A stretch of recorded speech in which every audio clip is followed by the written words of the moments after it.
గుండాలని faction రాజకీయాలను తట్టుకుని ఇక్కడ దాకా వచ్చాం. ఈ మధ్యన పక్క రాష్ట్రంలో అక్కడ ఒక పార్టీ పెట్టి విజయం సాధించి ముఖ్యమంత్రి అవ్వగానే మన ఆంధ్రప్రదేశ్లో చాలామంది మీరు కూడా అలా చేసి ఉండాల్సిందని చెప్పి నాకు తెగ మెసేజ్లు పంపిస్తూ ఉన్నారు. ఊళ్ళో పెళ్ళికి ఏదో హడావుడి ఉంటారు కదా,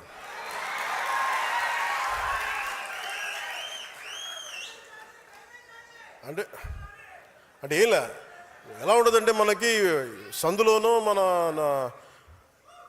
ఒక పెళ్లి జరుగుతూ ఉంటే మన ఊళ్ళో చిన్నపిల్లలు పరిగెడుతూ ఉంటారు అటు ఇటు, వాళ్ళ ఇంట్లో పెళ్ళి అనుకున్నట్టుగా. అరే ఆంధ్రప్రదేశ్ పరిస్థితులు వేరు. సరే వీళ్ళు చెప్పినట్టుగానే మనం కూర్చొని 2019 నిలబడ్డాం. ఎక్కడ పెట్టారు? 2 చోట్ల ఓడించారు కదా. పోనీ ఎవరైనా నిలబడ్డారు ఆ రోజున నాయకులు అంటే అందరూ పారిపోయారు కదా. సో అందుకని కంపారిజన్ పెట్టకండి.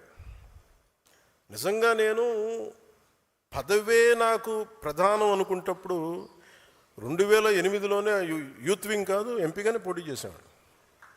2014లో నేను ఎన్డీఏతో అలయన్స్లో ఉన్నప్పుడు నేను మల్కాజ్గిరి నుంచి ఎంపీగా పోటీ చేయాల్సి ఉంది. బట్ నేను ఏమనుకున్నానంటే, ఎందుకు చెప్తున్నాను ఇదంటే, నేను ఒక పార్టీని నడపాలి, ఇది సమాజంలో మార్పు పట్టుకు రావాలంటే నాకు తెలియాలి కదా కష్టం. ఒక కమ్యూనిస్ట్ నాయకులను చూస్తే కింద క్షేత్రస్థాయిలోకి వెళ్ళారు, నలిగారు, దెబ్బలు తిన్నారు. ఒక కాంశీరామ్ దెబ్బలు తిన్నాడు, నలిగారు. ఒక పార్టీని నడపడం ఏదో కూర్చోబెట్టి ఎదిగేయటం వచ్చేయటం పదవిలో కూర్చోవడం కాదు. ఎలా నడపగలవు? ఒక సమూహాన్ని నీతో పాటు నడిపించాలని నీకు ఎంత సత్తా ఉండాలి, ఎంత అవగాహన ఉండాలి నీకు. నువ్వు ఆ భావజాలను కట్టుబడి ఉంటావా లేదా అనేది మనకు తెలియాలి.